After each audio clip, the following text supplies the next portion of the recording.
I address a cordial greeting to all of you who joined this conference. Welcome to this self-knowledge course. Today we will be looking at topic number 3, in which we will learn everything related to astral projection, astral unfolding, or astral travel. It is the same. We will see what it is about, and what this practice is useful for. Also, we will disprove some misconceptions that exist in relation to this practice, and we will see different techniques to achieve the conscious astral projection, and the step-by-step of this practice. So, let's start this topic briefly explaining what astral projection is, and why it bears this name. Why is it called astral projection? It is called projection or unfolding because it consists of taking out an internal double or soul, a body, exactly the same as the physical one, but which is not of a cellular nature like the physical body, but rather of a molecular nature. And since it is of a different nature, it has different properties. For example, that body can stretch and then return to its original state. So if we are unfolded and we stretch a finger to check if we are in the physical or in the astral, if we are in the astral dimension, the finger will stretch as if it were made of rubber. Also with this body, being of a lighter nature, we can fly, we can go through walls.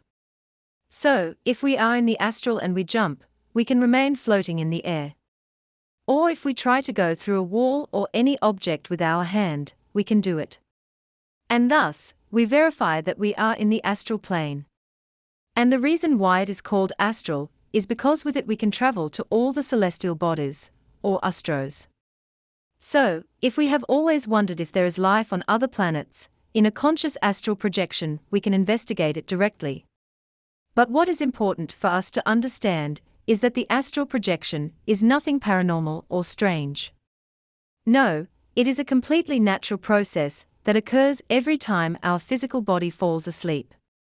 Every time we fall asleep, we go to the astral world, and as we usually do this unconsciously, we project there all our repressed desires, or we go there to project and repeat the same things that we were doing during the day. But many times, there we receive many messages from that conscious part that makes us up, which is our spirit, and these messages almost always come in a symbolic way.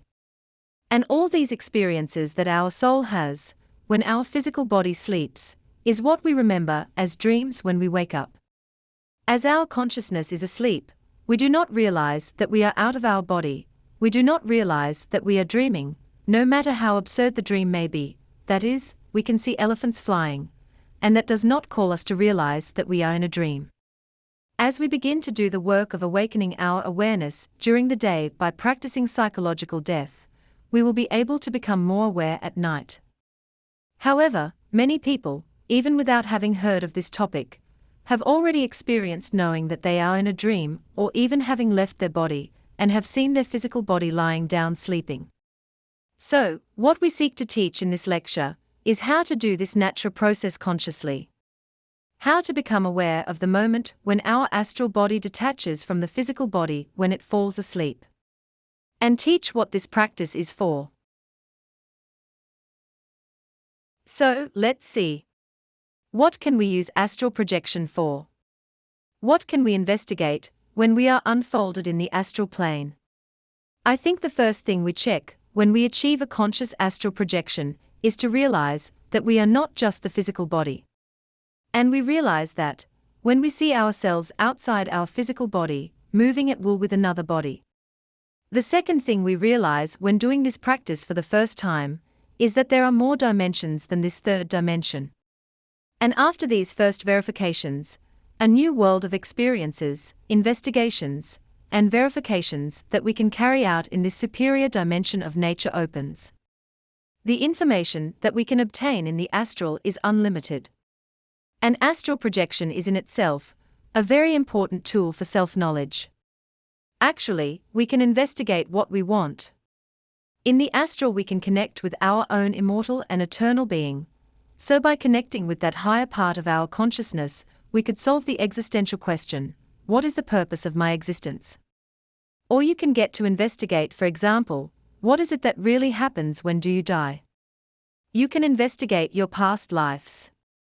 Investigate which of your 108 human existences in this cycle you are currently in. You can, for example, go to limbo and visit in a relative or friend who has passed away. There you can corroborate the information you received in the previous lecture. Or you could go to the court of objective justice and see there the book of your karmic debts. In the astral plane, you can meet the superior parts of your consciousness, your internal father and your divine mother. You can there verify with our divine mother anything related to the process of psychological death. In the astral plane, you can visit temples of wisdom.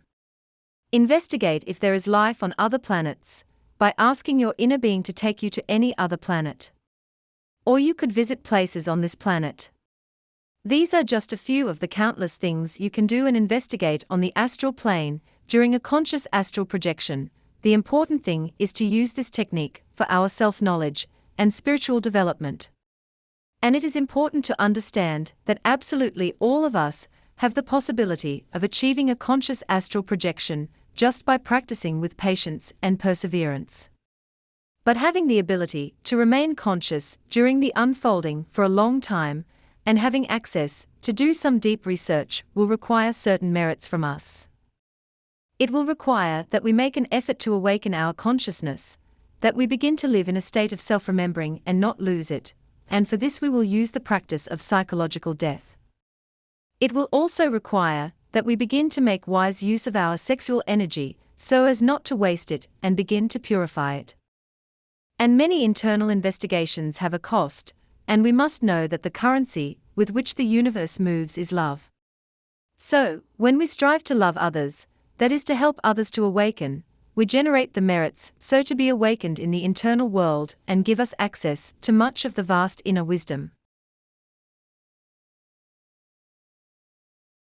Now, before beginning to explain how the practice of astral projection is performed, let's talk a little about some misconceptions that exist in relation to this practice.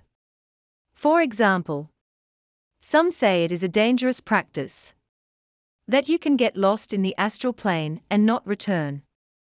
It is important to know that our soul and our physical body are connected by the silver cord, which is an unbreakable and unlimitedly extensible cord that unites both bodies, the physical and the astral, and that can only be broken by the death ray at the moment of the death of the physical body, as we saw in the previous topic.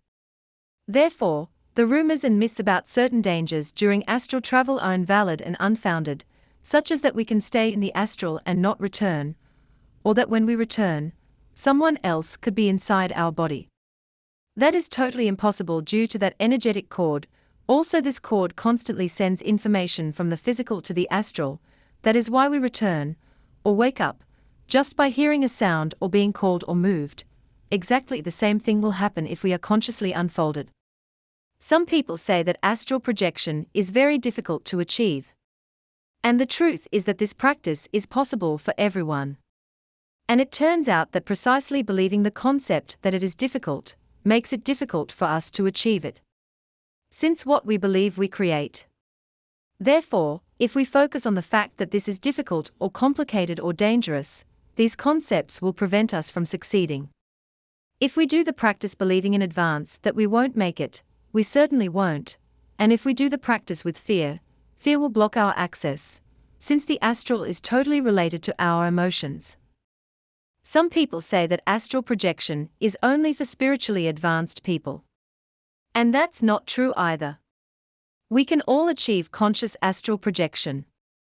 The truth is that the more you advance in your process of self-knowledge, the more in-depth research you will be able to carry out. But we all have an inner being that will guide us from the very beginning.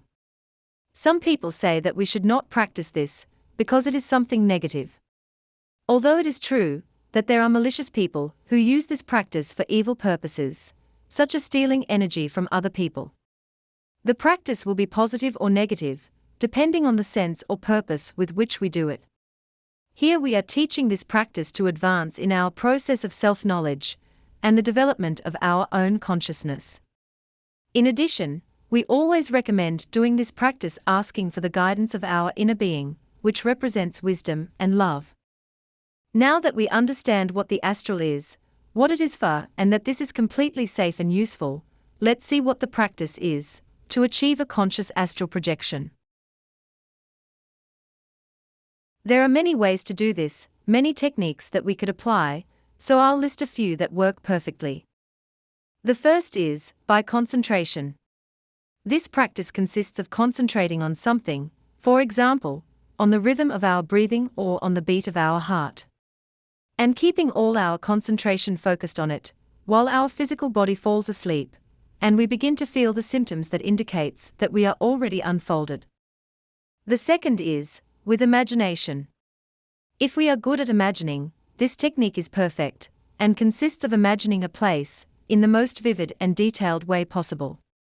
For example, you can imagine your living room, or you can imagine, for example, a beach, and you imagine everything in detail. Imagine the sand, the feeling of the sand on your feet, the sea, the wind, the feeling of the wind on your face, the sun, the heat of the sun. And doing this in great detail, you will suddenly find yourself projected in that place, but being conscious within a dream. The third is sleep vigil. It consists of observing very carefully, but without tension, the precise moment in which the astral double is detaching itself from the physical body. It's a matter of perceiving the moment in which we enter the astral world without falling asleep. This technique is easy for light sleepers. The key is not to fall asleep, and to get up at the precise moment when you are neither awake nor asleep. The fourth technique is by dying from moment to moment. This technique is very good, because it consists of eliminating all the things that are manifested to us at the moment, whether they are thoughts, feelings, emotions, sensations, worries, fears, anxiety, etc. All those things that begin to appear in our mind and in our body, and that do not allow us to concentrate enough to achieve astral exit.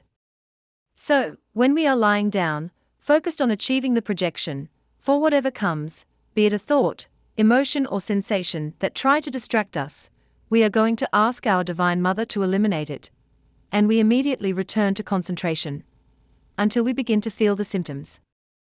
And the fifth and last technique is by chanting mantras. This is probably the most effective of all.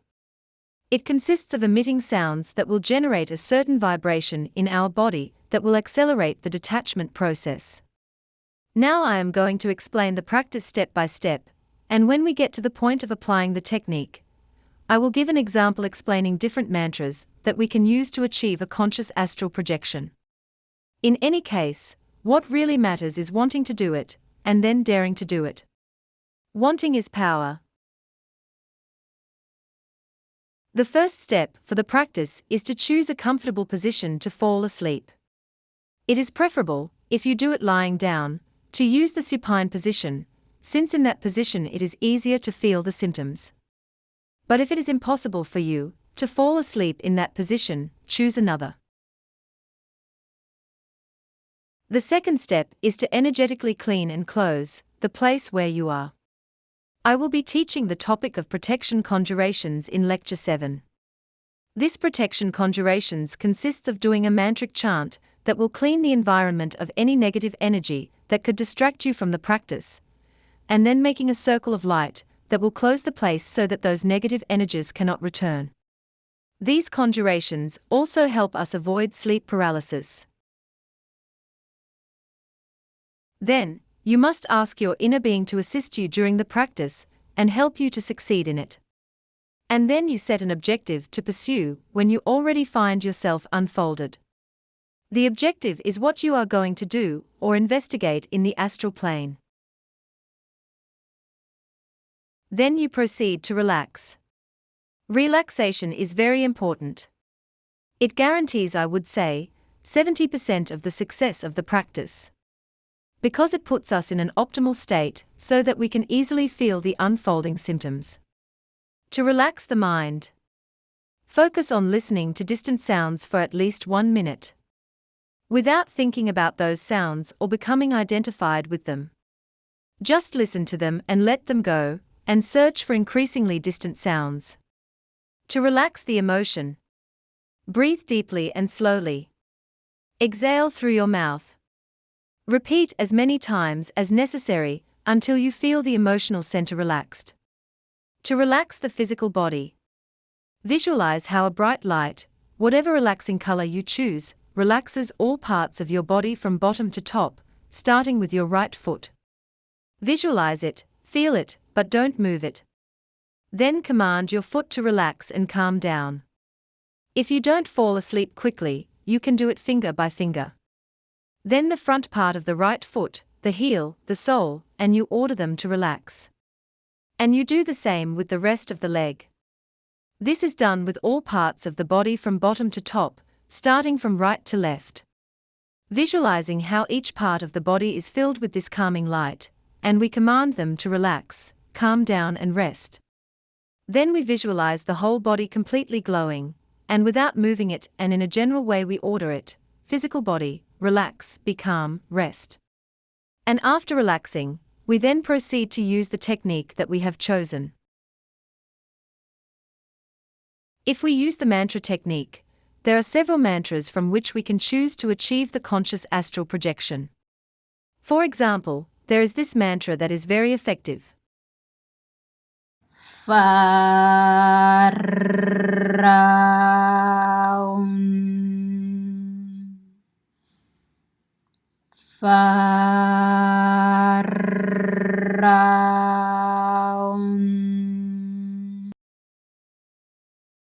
When chanting that mantra, we concentrate on the area between the eyebrows, and we can imagine a pyramid there. Another mantra that we could use is Laras.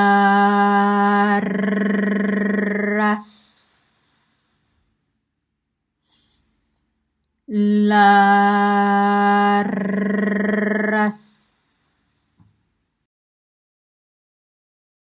With this we also concentrate on the area between the eyebrows, but visualizing a violet light there.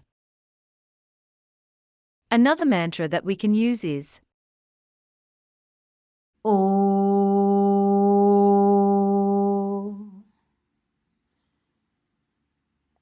O.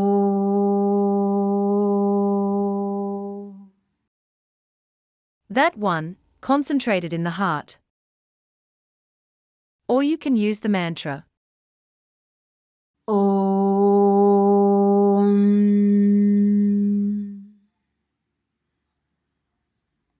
Om.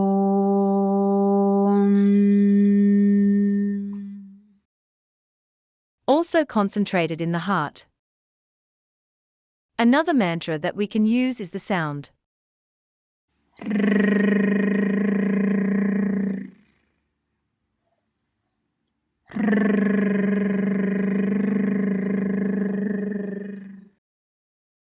This one, concentrated in the larynx.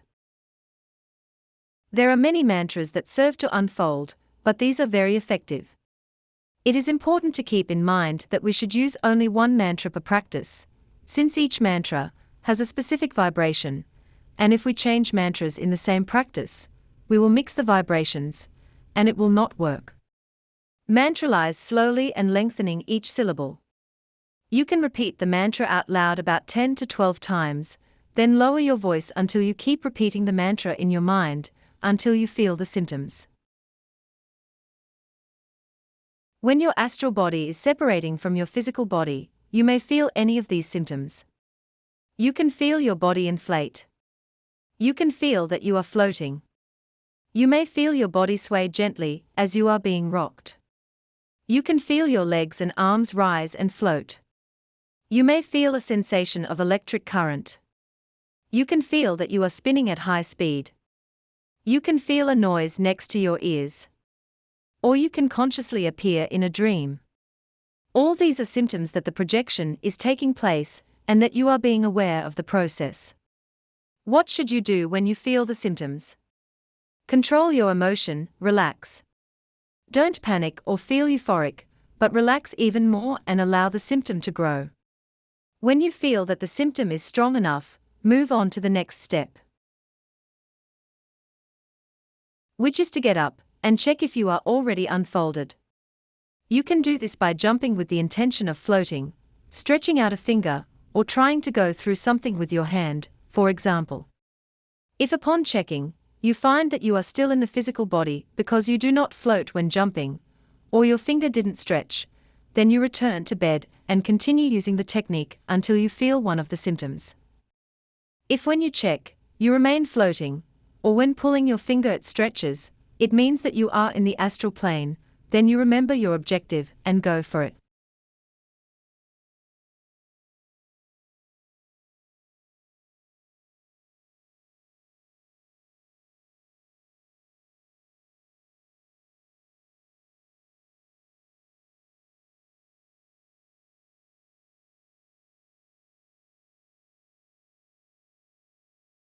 And that is the practice of astral projection. The secret is to practice with a lot of patience until you achieve it. And remember, where there is a will, there is a way. Practice makes perfect.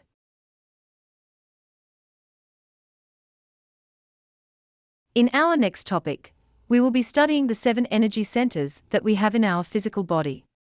We are going to learn how to align and balance these energy centers, and how to correctly manage the most valuable resource we have, that is our energy. Until next time.